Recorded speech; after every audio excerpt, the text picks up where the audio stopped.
लेकिन यूक्रेन की 3 महीने तक खिंची जंग ने उनके सुर नरम कर दिए। बताया जा रहा है कि पुतिन को कुछ ही दिनों में यूक्रेन जीत लेने के सपने दिखाने वाले रमजान कादिरोव को अब हार के सपने आने लगे हैं और इसलिए अब वो खुद ये मान रहे हैं कि यूक्रेन को जीत पाना एक मुश्किल काम है। असल में जब रूस ने 24 फरवरी को यूक्रेन पर हमला किया था, तब ये माना जा रहा था कि रूस की ताकत के आगे यूक्रेन ज्यादा दिनों तक टिक नहीं पाएगा। इसके साथ ही रूसी सेना को चेचन लड़ाकों का भी साथ मिल गया।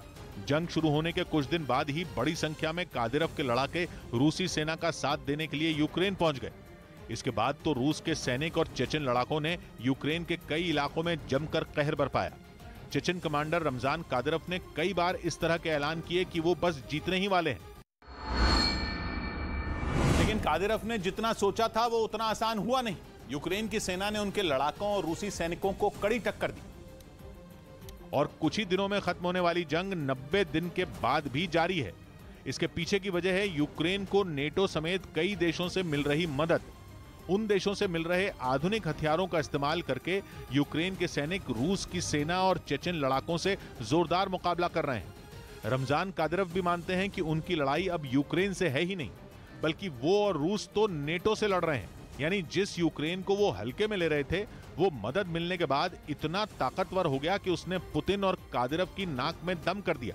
यही नहीं, खबर तो ये भी है कि यूक्रेन के साथ जंग में अब तक बड़ी संख्या में चेचन लड़ाके मारे गए, जिसने रमजान कादिरोव की परेशानी और बढ़ा दी। हालांकि ये पहली बार नहीं जब कादिरोव ने खुलकर जंग के हालात पर अपनी चिंता जताई। इससे पहले भी वो पुतिन के नर्म फैसलों पर अपनी नाराजगी जाहिर कर चुके हैं। एक बार तो रमजान कादिरोव ने साफ कह दिया था कि अगर पुतिन उन्हें और उनके लड़ाकों को खुली छूट दें तो वो कुछ ही दिनों में यूक्रेन को झुका देंगे। उधर डोनबास के बखमुत गांव में रूस ने जबरदस्त कहर बरपाया। आरोप लगाया गया कि रूस ने जानबूझकर वहां के रिहायशी इलाकों को निशाने पर लिया और इतनी मिसाइलें बरसाईं कि वहां की सूरत ही बिगड़ गई। बिल्डिंगों पर बरसे गोलों ने उन्हें रहने लायक नहीं छोड़ा, तो उनके सामने गिरी मिसाइलों से तो वहां कई फीट गहरे गड्ढे हो गए। इसका असर पास के एक स्कूल पर भी पड़ा, जो हमले की वजह से पूरी तरह तबाह हो गया। वहीं उसके पार्क में मौजूद झूलों की हालत देखकर अंदाजा लगाना मुश्किल नहीं था कि रूस का हमला कितना जोरदार था। सड़कों पर खड़ी कारों की हालत तो कबाड़ के बराबर हो गई। उनमें सिवाय लोहे के ढांचे के कुछ बाकी नहीं बचा। वहीं पूरे इलाके में इसके बाद मलबे का ढेर लग गया, जिसे हटाने की कोशिश में कई लोग लगे नजर आए। वहीं रूस की सेना ने पूर्वी यूक्रेन के सेवेरोडोनेत्स्क पर हमले तेज कर दिए और आसपास के दूसरे शहरों से उसका कनेक्शन काटना शुरू कर दिया। सेवेरोडोनेत्स्क पूर्वी यूक्रेन के कुछ सबसे बड़े शहरों में एक है। कहा जा रहा है कि अगर पुतिन की सेना ने वहां जीत हासिल कर ली तो यह उसकी बड़ी कामयाबी होगी और पुतिन यूक्रेन के लुहांस्क इलाके पर कब्जा करने के अपने सपने के नजदीक पहुंच जाएंगे। एक रिपोर्ट में दावा किया गया कि पिछले कुछ दिनों में रूस की सेना सेवेरोडोनेत्स्क पर कहर बनकर टूटी। उसने ना जमीन छोड़ी और ना आसमान, हर जगह से वहां बम बरसाए। कहा जा रहा है कि सेवेरोडोनेत्स्क लुहांस्क प्रांत का इकलौता ऐसा शहर है जहां यूक्रेन की सेना ने पैर जमाए हुए हैं। इसी वजह से पुतिन की आर्मी का पूरा फोकस इस शहर पर है। जो खबरें आई उनमें दावा किया गया कि रूस वहां पर बिना रुके हमले कर रहा है। उसने सेवेरोडोनेत्स्क शहर के इंडस्ट्रियल एरिया को तो पूरी तरह तबाह कर दिया है। वहां आसमान से बम बरसाने के बाद जो धुआं उठा वो दूर से ही नजर आया। इसके अलावा सेवेरोडोनेत्स्क के रिहायशी इलाके भी रूस के सैनिकों के कहर से नहीं बचे। नौबत आ गई कि लोग जान बचाकर भागे। दावा किया गया कि रूस की आर्मी ने सेवेरोडोनेत्स्क को पूरी तरह अलग थलग करने की प्लानिंग कर ली और इसीलिए वो वहां तांडव कर रही है। रिहायशी इलाकों में तो इन हमलों की वजह से लोग भागने पर मजबूर हो गए।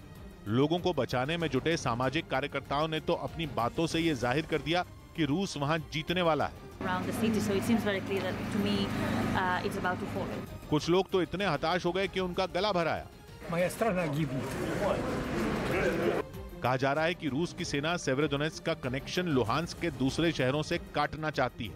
अपनी इसी रणनीति को कामयाब करने के लिए एक दिन पहले उसने शहर के पास बनी नदी पर बना पुल उड़ा दिया था, जिसके बाद यह शहर एक तरह से अपाहिज हो गया, क्योंकि जिस पुल को उड़ाया गया वहां रोजाना आवाजाही होती थी। यूक्रेन के लिए इस शहर की अहमियत का अंदाजा ज़ेलेंस्की के दावोस में दिए भाषण से लगाया जा सकता है, क्योंकि उन्होंने खुलकर कहा था कि सेवेरोडोनेत्स्क पर कब्जा रूस की प्राथमिकता बन चुका है और इसीलिए रूस वहां पर कब्जा करने के लिए साम दाम दंड भेद यानी कि हर तरीका अपनाएगा। दावोस में बोलते हुए जेलेंस्की ने जब पश्चिमी देशों से रूस से सारे संबंध तोड़ने की अपील की थी तो उन्होंने सेवेरोडोनेत्स्क की ही मिसाल दी थी। यही नहीं, यूक्रेन के कई ब्लॉगर तो सेवेरोडोनेत्स्क में हो रही लड़ाई को बैटल ऑफ सेवेरोडोनेत्स्क कह रहे हैं और उनका मानना है कि सेवेरोडोनेत्स्क पर कब्जे के बाद पुतिन के लिए लुहांस्क दूर नहीं। एक रिपोर्ट में दावा किया गया कि रूस की सेना ने उत्तर, पूर्व और दक्षिण दिशा से सेवेरोडोनेत्स्क का कनेक्शन दूसरे शहरों से काट दिया है और अगर पश्चिम दिशा में बना पुल भी उड़ा दिया गया तो यह शहर बिल्कुल अलग थलग पड़ जाएगा। खबर है कि ब्रिटेन की खुफिया एजेंसी जंग में यूक्रेन की ताकत को बढ़ा चढ़ाकर पेश कर रही है, जबकि रूस की बढ़त को कम करके दिखाया जा रहा है। इसके लिए डॉनबास में छिड़ी जंग का हवाला दिया गया और दावा किया कि डॉनबास में छिड़ी जंग की खबरों को ब्रिटेन की खुफिया एजेंसी ऐसे पेश कर रही है जिससे लग रहा है कि वहां सिर्फ यूक्रेन को ही जीत मिल रही है। ब्रिटेन की वेबसाइट express.co.uk के मुताबिक ब्रिटेन का खुफिया विभाग रूस से जंग में यूक्रेन को बढ़ा चढ़ाकर पेश कर रहा है। दावा किया गया कि डॉनबास में चल रही लड़ाई को ब्रिटेन का रक्षा मंत्रालय पूरी तरह से रिपोर्ट ही नहीं कर रहा और इसकी वजह यह बताई गई कि पुतिन की फौज वहां कई इलाकों में यूक्रेन की सेना पर भारी पड़ रही है, यानी रूस के सैनिक यूक्रेन के सैनिकों को डॉनबास के कई इलाकों से खदेड़ रहे हैं। वेबसाइट में तो यह भी दावा किया गया कि रूस की सेना जल्द ही वहां यूक्रेन के सैनिकों को खदेड़कर एक बड़े इलाके पर कब्जा जमा लेगी। यही नहीं, रिपोर्ट के मुताबिक यूक्रेन की सेना उस इलाके में हथियार और सैन्य उपकरणों की कमी से भी जूझ रही है, लेकिन ब्रिटेन की खुफिया एजेंसी इस खबर को रिपोर्ट ही नहीं कर रही है। यूक्रेन ने एक वीडियो जारी किया जिसमें रूस के सैनिक जान बचाकर भागते नजर आए। हालांकि यह वीडियो किस इलाके का है यह जानकारी नहीं दी गई, लेकिन यूक्रेन ने दावा किया कि उसके हमले से घबराकर पुतिन के जवानों ने पहले एक इमारत के पीछे छिपने की कोशिश की। हालांकि यूक्रेन के जवानों ने उनका पीछा नहीं छोड़ा तो वो एक टैंक के अंदर घुस गए और उसे लेकर भागते दिखे, लेकिन थोड़ी दूर जाते ही वो भी गड्ढे में फंस गया तो रूस के सैनिक जंगल में बने अपने बंकर की ओर दौड़ पड़े। वीडियो में दिखा कि उनमें एक घायल जवान घुटनों के बल चल रहा था। उधर यूक्रेन के फौजियों ने पहले गड्ढे में फंसे टैंक को हमला कर तबाह कर दिया और फिर वो भाग रहे जवानों पर गोले बरसाते दिखे। हालांकि जैसे तैसे रूस के जवानों ने अपनी जान बचाई, लेकिन इस हमले में कुछ सैनिक बुरी तरह घायल हो गए। उधर दक्षिण चीन सागर में अपना दबदबा बढ़ाने के लिए चीन ने अपनी 5वीं पीढ़ी के लड़ाकू विमान J-20 की ताकत दुनिया को दिखा दी, जिसके लिए वहां के सरकारी टीवी में इस फाइटर जेट को उड़ा चुके एक पायलट का इंटरव्यू दिखाया गया, जबकि इससे पहले चीन अपनी सेना से जुड़ी जानकारी को गुप्त रखता रहा है। ऐसा माना जा रहा है कि अपने इस लड़ाकू विमान की ताकत दुनिया के सामने लाना शी जिनपिंग की सोची समझी रणनीति का हिस्सा हो सकता है, जिसके जरिए उन्होंने ताइवान को लेकर अमेरिका के साथ बढ़ते तनाव के बीच सख्त संदेश देने की कोशिश की, क्योंकि इंटरव्यू के दौरान चीन के पायलट ने अपने लड़ाकू विमान J-20 को अमेरिका की 5वीं पीढ़ी के फाइटर जेट F-35 की टक्कर का बताया। 在模拟器上要出一遍，我们进行一个处置，然后再在监视上再去飞。 यही नहीं, चीनी पायलट के मुताबिक उनके नए लड़ाकू विमान में स्टेल्थ तकनीक का भी इस्तेमाल किया गया है। ये वो तकनीक है जिसकी मदद से विमान दुश्मन के रडार को चकमा देते हैं।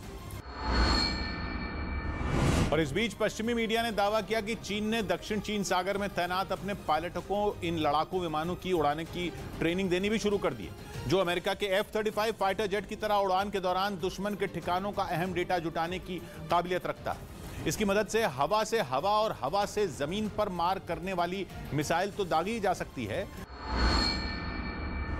इसके जरिए समंदर में तैनात युद्धपोत को भी एंटी शिप मिसाइल की मदद से निशाना बनाया जा सकता है और इन मिसाइलों से 200 किलोमीटर दूर मौजूद टारगेट पर सटीक निशाना साधा जा सकता है। खबर है कि चीन ने J-20 लड़ाकू विमानों में रूस से मिले इंजन का इस्तेमाल किया है। इस बीच खबर है कि रूस की फौज ने काला सागर में अपना अब तक का सबसे खुफिया ऑपरेशन पूरा कर लिया। 2 हफ्ते तक चले इस बहुत बड़े ऑपरेशन की किसी को कानो कान खबर नहीं हुई। यह ऑपरेशन समुद्र में डूबे मॉस्कवा जहाज से जुड़ा था, लेकिन यह साफ नहीं है कि ऑपरेशन चलाने की जरूरत आखिर क्यों पड़ी। दावा किया जा रहा है कि जहाज का मलबा निकालने के लिए ऑपरेशन चलाया गया। यह भी कहा जा रहा है कि कुछ गोपनीय दस्तावेज के कारण ऑपरेशन की जरूरत पड़ी। तो कुछ लोगों का मानना है कि जहाज के साथ डूबे नौसैनिकों के शव निकालने के लिए ऑपरेशन चलाया गया।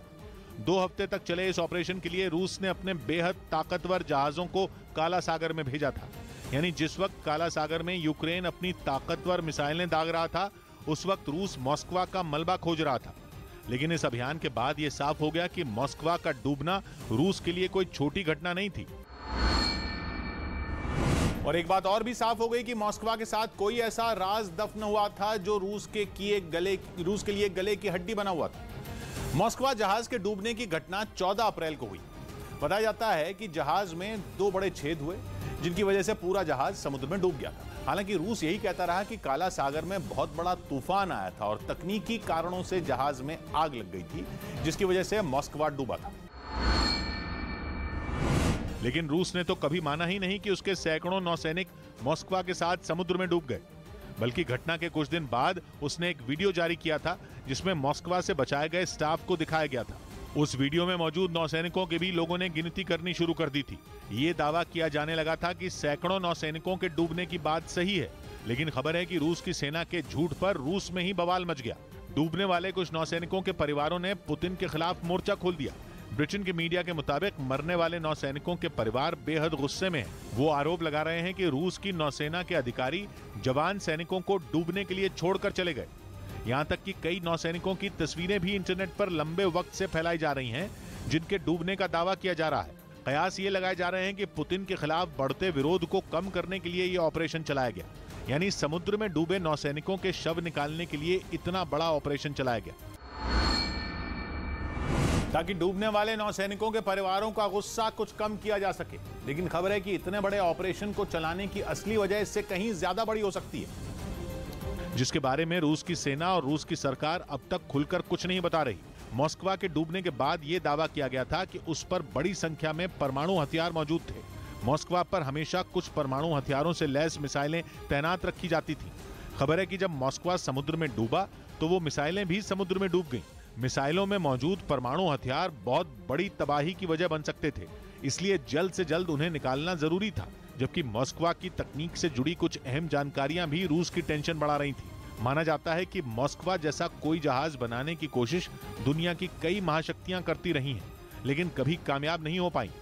हर जहाज में उसकी तकनीक और उसके डिजाइन से जुड़े दस्तावेज मौजूद होते हैं। दावा है कि रूस को ये दस्तावेज चोरी होने का डर था, जिसकी वजह से ये लंबा, खतरनाक और महंगा ऑपरेशन चलाया गया।